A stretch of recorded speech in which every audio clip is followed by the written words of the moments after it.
Now, when I call Arachnid a hybridizer, you might think I'm suggesting she is part organic, like Blackarachnia and Transformers Animated. This is not what I mean.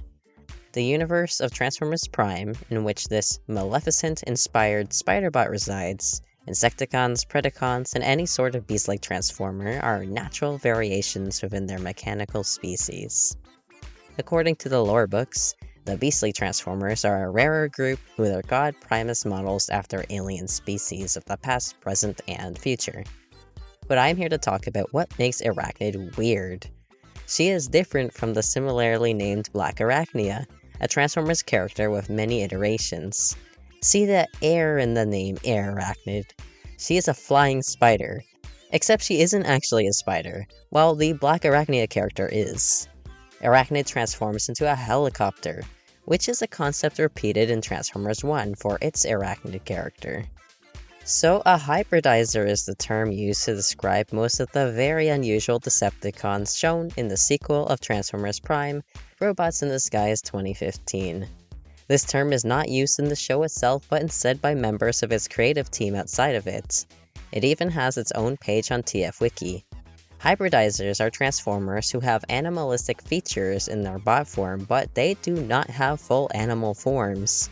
They turn into vehicles like your average transformer, like Bumblebee or Optimus. Basically, their robot modes are furries, scalies, etc. The main villain of Robots in Disguise was Steeljaw, who has the ears, nose, face, teeth, claws, and tail of a wolf, but only transforms into a car.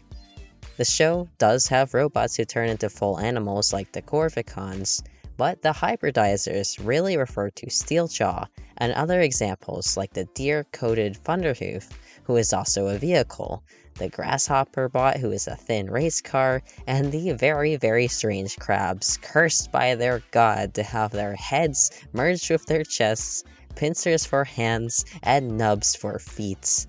There are also quadrupeds instead of bipeds. These are bots without human-like bot forms. They have an alien animal base form, but they turn into vehicles.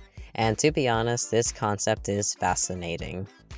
Quickly, I want to specify the restricting rules for Transformers in the universe of Transformers Prime and Robots in Disguise, which is called the Aligned Continuity, and includes a few shows and books.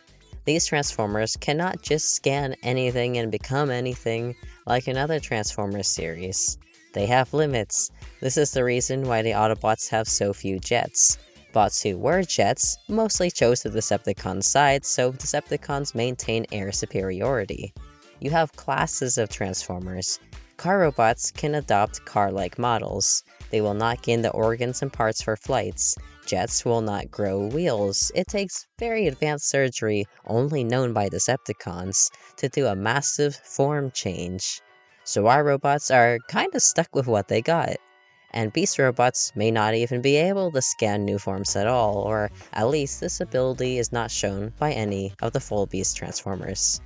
So Airachnid likely did not lose a spider form to scan an Earth helicopter. She likely already had a copter-like form, and that is why she could do this. Her name was always Airachnid, wasn't it?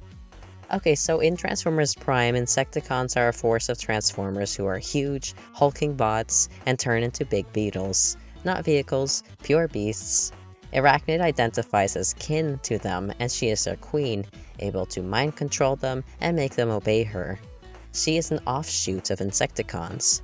Her kind is referred to as Arachnicons in a lore book. We see another Arachnicon, a doctor named Cogwheel, in the Covenant of Primus.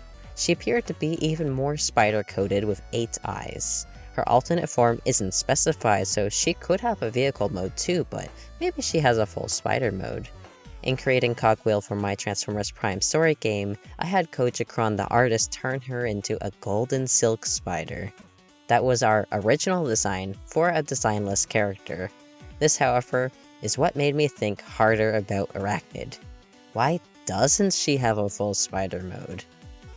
Airachnid can take on a half spider form, where her legs fold up into her spider butt, her extra legs fully extend, and she can walk on any surface vertically or upside down. Airachnid can spit burning acid like venom, or leak it from her claws, and her main attack is to shoot webs from her palms. Arachnid looks so much like a spider that I didn't really question her spiderness until now. But no, she doesn't have a spider head. Her partial transformations aren't so different from a bot changing limbs to weapons. She is a beastly bot with a vehicle mode, thus falls under the definition of a hybridizor, right? What really cements her as one, though Airachnid, I am sorry to categorize you with Clamp Down the Crab, is that we see in the sequel her model reused for an orange Decepticon wandering around the Decepticon base. We basically have an Arachnid twin among a force of hybridizers. Arachnid would fit right in. Yeah, I just had these quick thoughts when wondering why Arachnid is only a half spider. Arachnid is not Blackarachnia, spider-like helicopter robot versus Black Widow robots.